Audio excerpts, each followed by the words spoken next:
Hello, happy Sunday.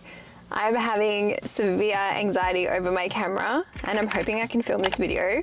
You'll see in the vlog I have quite a lot of technical issues and I need to get a new camera. I don't know if I end up buying one in the vlog because at the day of recording this it's Thursday and it's taking me at least 10 minutes each time I want to turn the camera on to actually vlog to get it working, which shows me this camera definitely on its last legs. But I really wanted to film a chatty mukbang today and I wanted to film with Fishbowl. I'm trying to be efficient with my time. I've got an event in about 40 minutes, so I thought I can eat Fishbowl in my car.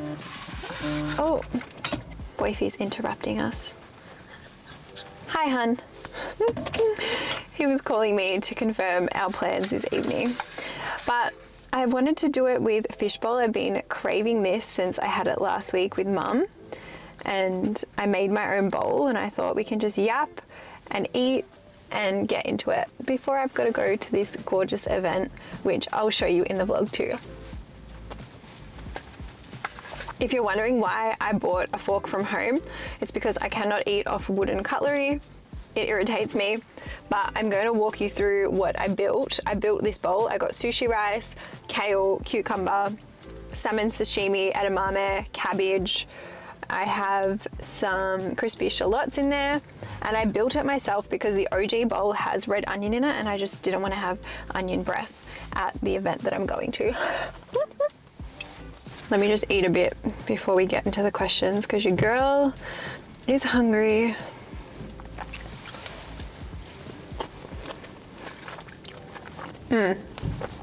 Gosh, Fishbowl is so good.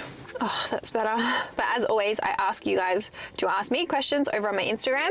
And today, I'm splitting them. So answering some in here, answering some on there. I really need to get back into my Instagram Q&As on my stories because I love them and I just got out of rhythm and I need to get back into rhythm.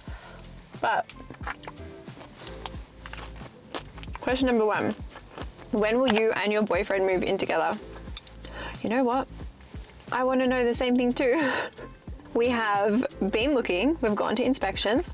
We have not applied for anything.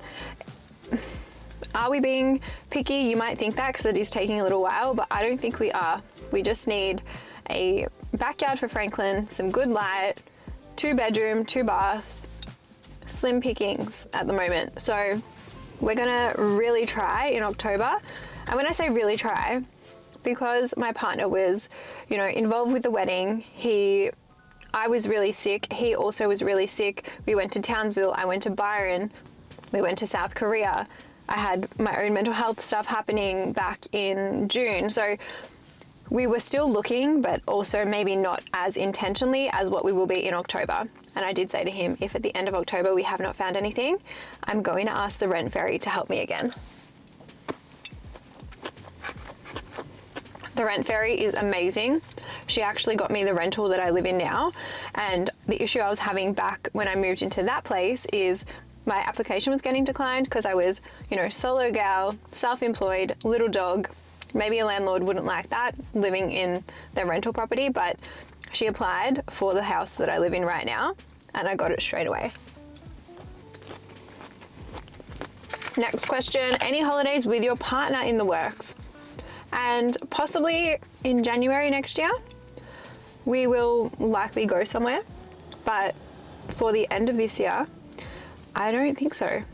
And I'm not upset about that either. Like I said, I've been so fortunate to travel internationally. I've been so fortunate to travel interstate, but I am really craving routine. I'm also in my lock-in, so I need to be at home and I need to have my rhythm and my routine to do that. But one of you asked me on the Insta stories, like dream location. I still really want to get to New York. I still really want to go to South Africa and do a safari. So hopefully that's on the cards next year. I will say, much harder doing a mukbang with this than something like fast food drive-through, burger, nuggets, chips. This is like falling everywhere. A lot of chewing required. Oh, this question. Have you heard much about masseter Botox? Should I do it?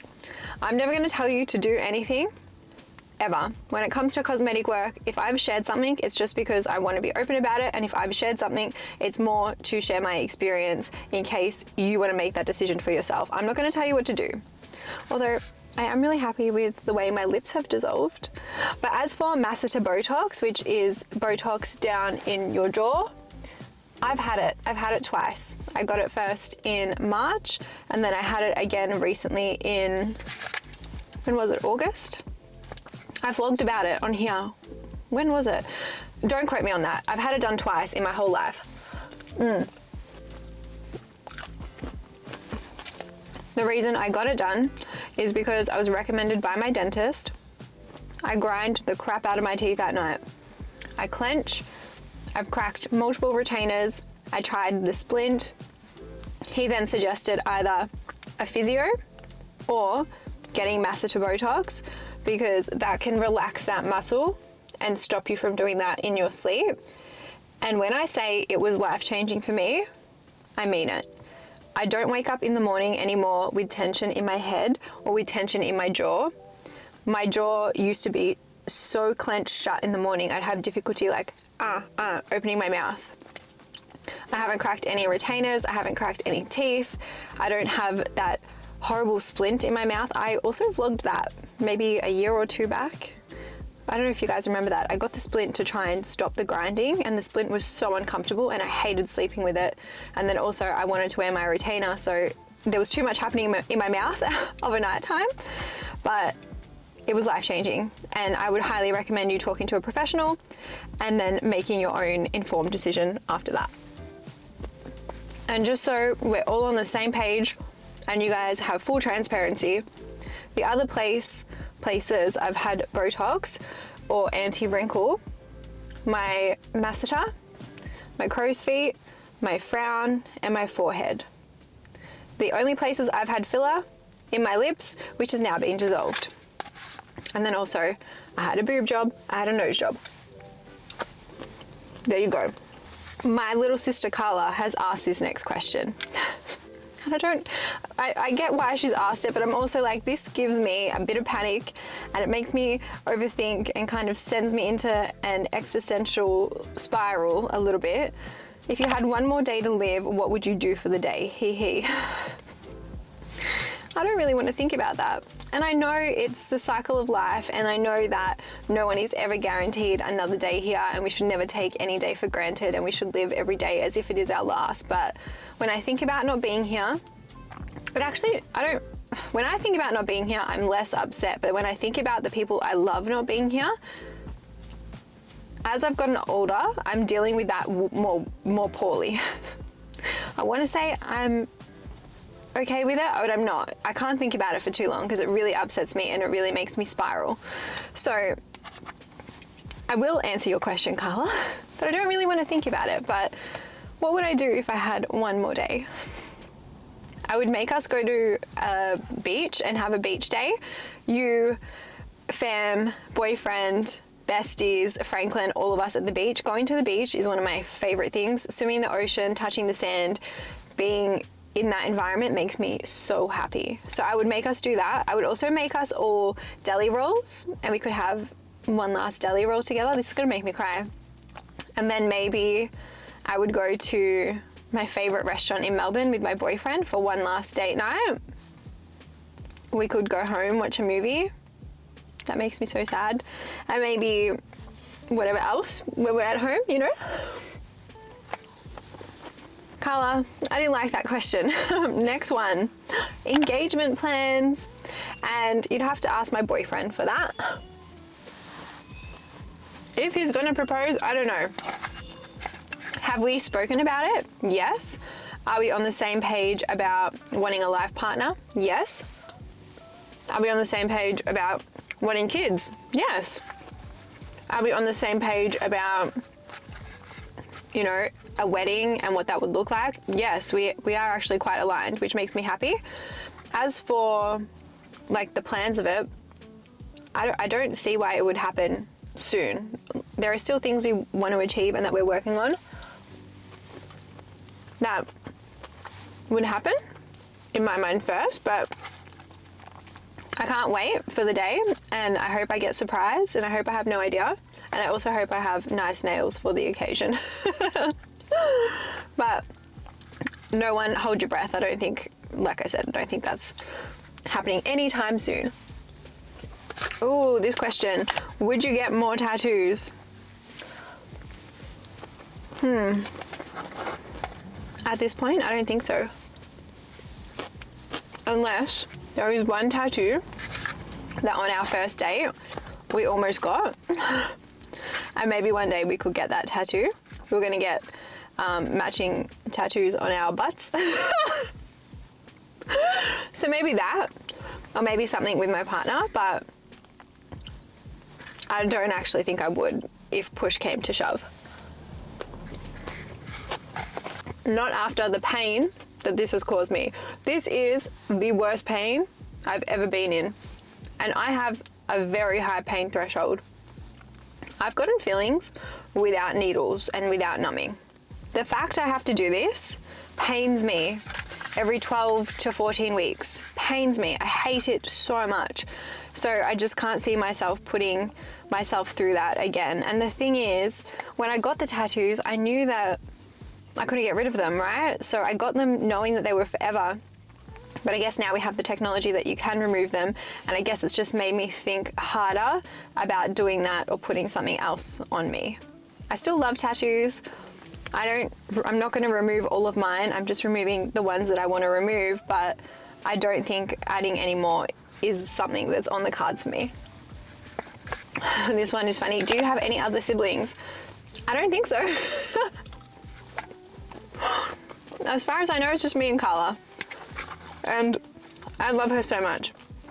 Even if you asked me, silly question. No, it wasn't silly, Karla. It just made me a bit depressed. But that's okay. I should call you after this or send you a message and say I love you. Let me do it right now. Because she is the best person. The last message I sent her was, love you, miss you. What is something you're looking forward to for the rest of the year?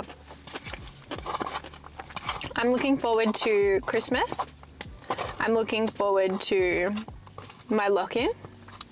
I'm excited to see how this goes at the end of, the 12 weeks or however long I'm going to do it for. I'm looking forward to New Year's. My boyfriend's birthday is in January, so looking forward to that. Looking forward to summer. I'm looking forward to daylight savings, which, oh my God, would have started today. I'm so happy about that. And then what else am I looking forward to? It will be my mum's birthday. It's my boyfriend's mum's birthday. I've got more hens parties, more weddings, more birthdays. I've got a lot happening towards the end of the year, and I'm really excited for it. There's something literally every weekend, so bring it on. Oh my God, I'm nearly done. I am going to do a few more. Do you feel sad when you see your ex move on? I'm in a happy relationship, but I still feel sad. No. Peace and love to all my exes. Thank you so much. Especially all the people that it didn't work out with right before I met my boyfriend now.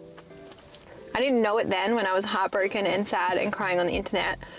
But if I knew the relationship I would have ended up in, it would have just given me so much peace in that moment of heartbreak. Obviously, we don't know that. Hindsight is a wonderful thing. As for what my exes are doing, I don't keep tabs. Sometimes, occasionally, I stalk. I actually saw one of my exes earlier this year. I had another ex, his ex-girlfriend, come to my house with the Uber Eats. I told that story on the podcast. And so it did cause me to be curious and just do a little, I think one of my exes is married, has kids. I think another ex has kids. I think another ex has a girlfriend. Maybe he's single. I don't know what he's doing, but peace and love, baby. I don't think it's a bad thing if you felt sad. Emotions are just normal and they happen, and you will experience so many emotions every single day.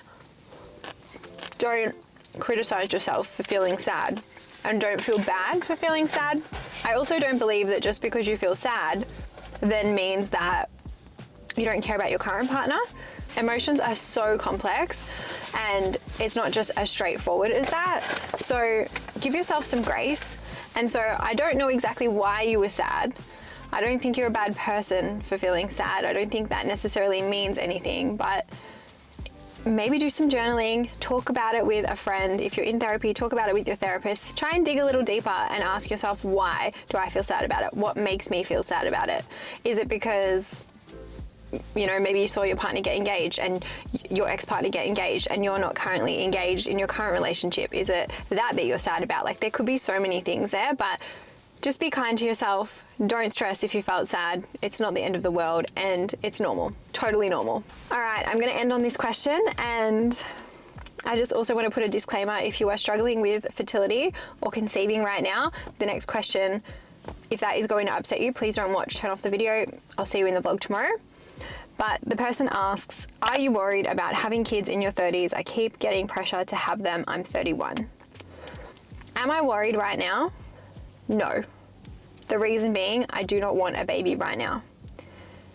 Am I aware of my body clock? Yes. Am I aware that there's lots of things out there and the world will tell you it gets really hard to have kids the older that you get, and my clock is going tick, tick, tick, tick, tick? Of course. However, it's not something that I want right now.